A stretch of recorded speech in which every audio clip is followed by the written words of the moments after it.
Ang buhangku tapahambur beli la acara pamaring eti la channel YouTube YKB Hiluhumba. Pandai ditarungnya na pulung nemeri malakata hamayam. Domiri mapadikanya na awang ng natana. Harihin na luhung buhang menyaparungnya na pulung na makapipi ka malaluri mahulod-hulod. Amin. Ang buhangku latam ni Miriam itu na pulung lalu nahu piti weling la buku renungan wasiat bawana himbuya na papati ang biwang ambu himbuya na pamakia wang weling la hambakuku kawudu dambu dalar hakampulu dambu lupa landalar okambulu dangun na papatan randa weling landalar hakampulu nomu bawana napa nahani kau imiri pangunumu lakia bawai mapaihing hukumu ndumama nyumu ang buhang latam ni Miriam karito Jakarta ya na kuwaha tentu napapikir nda rukun na pahuluang dang napatendi gedu yaka dang tahu nama palaku ya napahuku na hanggang laang napataw termasuk na kalebinya nduma kanangalanya napahuluang dang napatendi ndapat pikir da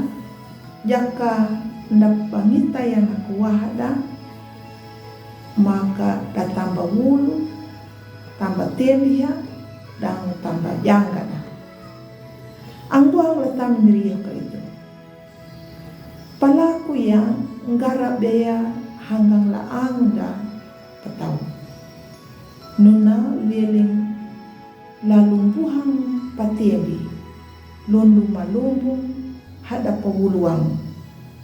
nahuri nuna pangitandanya nahuri naman dia pak deni laang da petau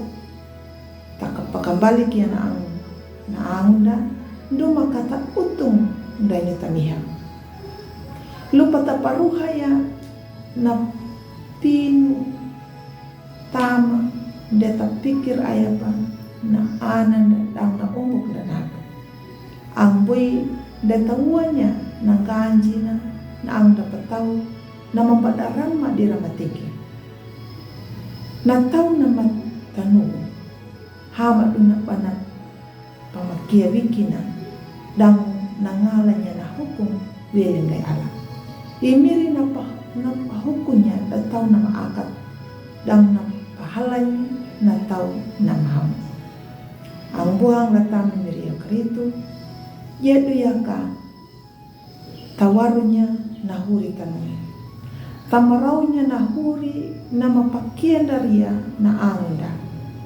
ambu tayaka yetidu tandula ya na anda dang tapalaku ya na maham nuna anda tangalanya dapat tembi bang yaka nalurinda tanu tatembi buya imiri amin malakata hamayam miri halamnya perongin na pulong mata kama himbuya nama papatembi wang kama pamarauya naluri napa pamakia wang amin takalayo na renungan yana abu marombang upalay subscribe dan pabirinya laang da nunahamat unaka bata pitindumanda pabuwa bariya na pulong memiri mata way miri kana kapipita